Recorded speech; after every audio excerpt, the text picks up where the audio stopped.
Really brief. I think Jennifer said it best. I don't know how many of you had an opportunity to look at the program, but she essentially said that when women are well, our community is well. And I don't think I could have said it any better. I am so grateful that you all are gathered here today. I'm grateful for the work that you do every day in our community because we need you. That really is the message of the day, is that we need you. You are powerful. Your messages resonate across our community, and we couldn't need you any more than we need you today. Just 2 quick points. One is domestic violence. I don't know how many of you have noticed, but this year, out of the homicides that we have had in our county, 40% of them have occurred in our families. That is at crisis levels. That means that there is a lot of work for us to do in our families. We need your help. We need your engagement. And you know what? The other point is, we can do this. We can do this. We can really provide safe environments for our families. We can find a way to lovingly resolve the things that concern us.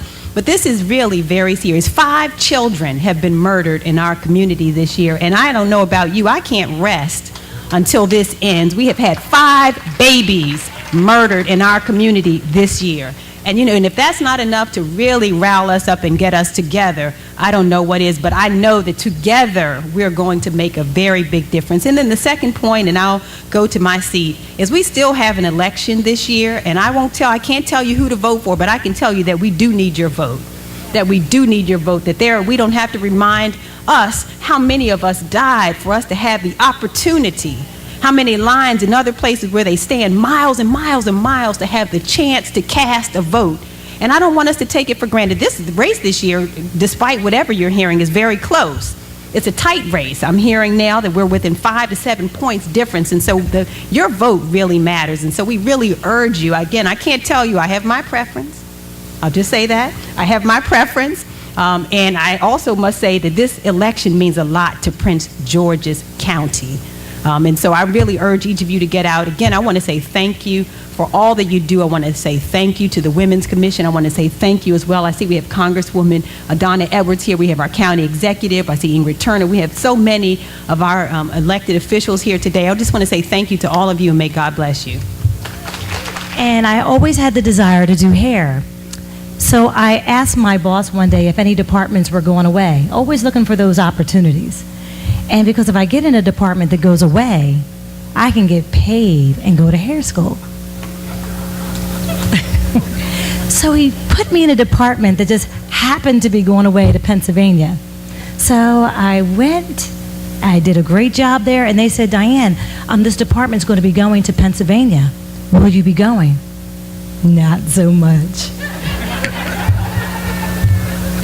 So another blessing and opportunity, I got paid for 2 years while I entered in cosmetology.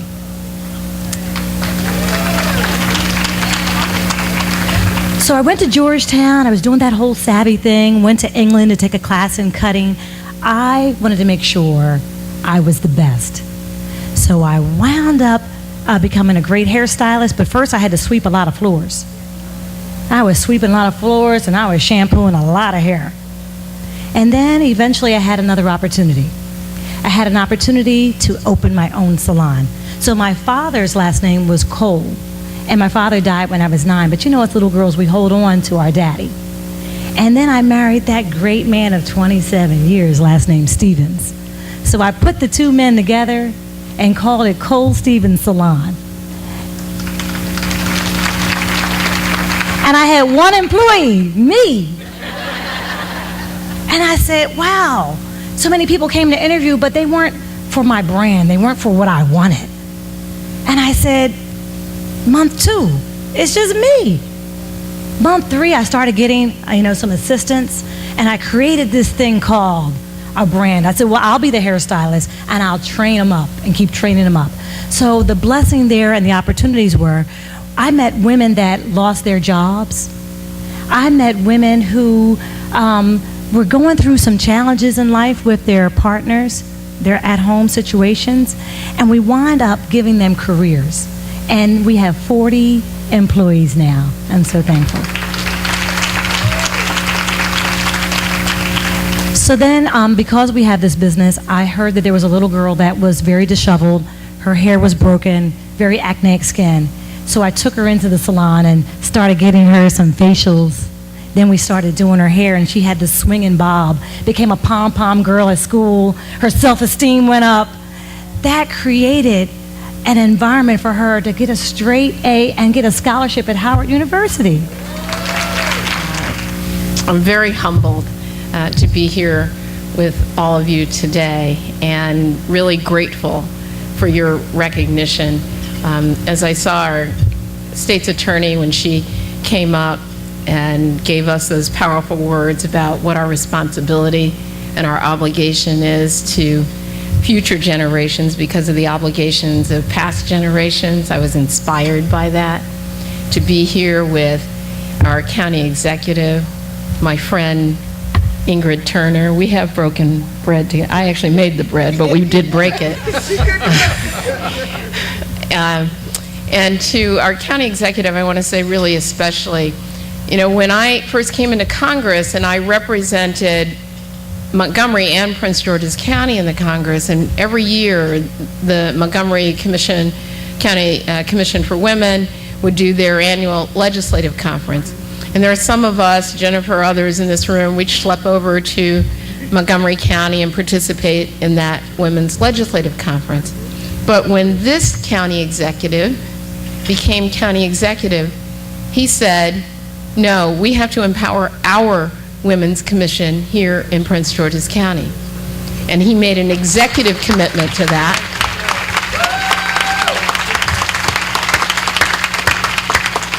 And the result is that we are able to gather here to discuss our concerns here, to feel empowered here, to get ourselves educated, engaged, and empowered. Now, before I became a lawyer, I worked in the space program. I was actually a systems engineer working for Lockheed on Space Lab. And so when I first saw WE3, I said, oh, WE cubed. So I really appreciate being straightened out on that one. But I would just say really, you know, very briefly, coming into Congress, and I think all of us as women leaders, whether we're elected leaders, we're leaders in our business community, and thank you so much for your leadership, because turning your business opportunity into a dream for yourself, but also using that to turn it into a dream for others. But at whatever level you serve, wherever it is that you serve, it means that as women leaders, sometimes we have to actually step out there. And we take those risks. And we also take the risk that sometimes people aren't going to like it too much. Now, at 11 years old, I wanted to share how I reached my goals, how I started my business, and the mindset I had to attain to do so. And that's what inspired me to write my book, The Making of a Young Entrepreneur, The Kid's Guide to Developing the Mindset for Success.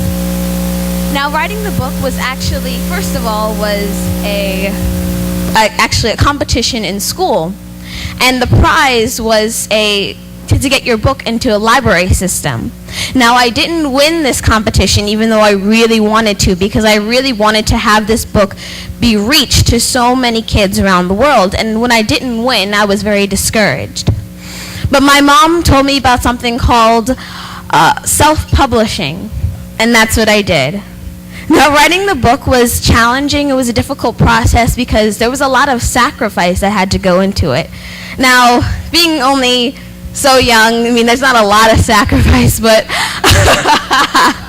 but the main sacrifices I remember was watching my family play games outside while I was inside working. But I really realized that all this work, all the work that had to go into it was important and was worth it, because I was able to reach my goals and I was able to inspire people. Now, I know that I only wish that my book would be able to reach so many people and do great things for others, and it did. Now, when I started my business, I knew I wanted to give. And so when I wrote my book, I knew exactly how to become a philanthropist. I knew exactly what I was going to do. So, we said, I give a portion of my profits to different organizations like the Bowie Food Pantry, the Children's Hospital, and Smile Train. Thank you. Thank you. And it gives me so much joy just to be able to give back in this way. And I can't wait to continue to expand my philanthropy and continue to help people. Now, when I came out with my book, it was amazing. People came up to me and they asked me to speak. They asked me to speak at their schools, their churches, and different events. And now, I was very shy when I was younger. I was a really big introvert. So speaking in front of large groups of people wasn't exactly on my mind. But I realized that, I know it's really weird, I'm an introvert, right? But I realized that I was able to reach so many people with just a book. So I could only imagine the kind of impact I would have on kids' lives and adults' lives, being able to speak to them and expand on my message and really share what I really had to say. So, at 12 years old, I decided to start my speaking career, and I realized that I really enjoyed it. The existentialists say that the world is the world with or without us. And no matter what our lives are, the world just keeps on going. And there's no way to literally prove that we matter. Now, over a lot of debate and talk and discussion, our class decided that the way we prove our existence and our matter is how we touch and affect others around us and others in our community. Because community is so important, and without collaboration, you cannot be strong all by yourself. We need people, and women need women, and we need to empower each other as a community. To the extent that you're educated and empowered and engaged, the lives of my daughters, my granddaughters, and my great-granddaughters will be better. So I'm here really to thank you. Thank you for becoming educated, becoming knowledgeable. You're all very, very bright people, but education's not just about making you smarter, it's about giving you information that you need on which to make decisions, so you can become engaged knowledgeably. So I thank all of you for being here today. I thank all of you for being engaged in the enterprises that you're engaged in. And then I heard this voice say, Jewel, it's not even about you. And I felt this conviction. You give your 100%. And I did it with 4 women and 1 man in the audience. I don't to this day remember seeing him. But at the end of my talk, he said, Jewel, I am an ordained minister like you. And after seeing you standing there, after just losing your son, and you came and you brought your greatness and you brought an anointed message, it was like the Lord was telling me, you got to get up too. And I realized in that moment that because I showed up and I kept my commitment, that I made a difference. From 5 people. The next week I was here for Women's History Month with 800 people. So show up. We're going to move quickly. Shape up. Somebody say shape up. Eat healthy foods. Please exercise your body. Somebody say cheer up. You're too blessed to be stressed. I wrote that book about 15 years ago. Too blessed to be stressed. We are blessed people. Cheer up. Somebody say clean up. Get rid of that clutter. You know all those Ebony and Jet magazines you've been saving since 1975? Those shoes you can't wear anymore, those jeans that are too tight, those mismatched sheets. Come on, clean up your environment. It's amazing when you get rid of clutter what will happen. Somebody say lighten up. Get rid of the heaviness, the stress, the anger. Lighten up and watch what begins to happen. Great things will begin to happen for you if you could shake off any heaviness. Somebody say keep up. Keep up with your education. Keep up with what's going on in your community. Keep up with people that are the movers and the shakers. Keep up with anything that is relevant to your purpose. Somebody say build up. Build up your confidence. Somebody say step up. You are leaders. Step up as a leader. Stop shrinking. Stop thinking you don't count. Stop thinking it doesn't matter. It matters. You are leaders. Even if it's just in your home. Step up and be a ladder. But as you step up that ladder, make sure you have the right people holding the ladder. Because if you step on that ladder and you've got people that are trying to shake you off that ladder, it's time to find new people. Somebody say straighten up. You know an area where you need to straighten up. You know an area where you need to take some more responsibility. You know an area that needs some attention. So straighten up. Don't play the blame game. Just get it together and watch what happens when you shake that stuff off. Somebody say lift up. Lift up your hands. Learn how to worship and praise God for all that God has done. See, praise is thanking God for what he's done. Worship says, I don't care if you don't bless me again, I will still worship you. Somebody say save up. It's important that we become financially literate, that we change our financial family tree. It's important that we learn how to be fiscally responsible. And I'm talking to me because shoes is my addiction. And I've had to learn how to become fiscally responsible and learn how to be financially literate.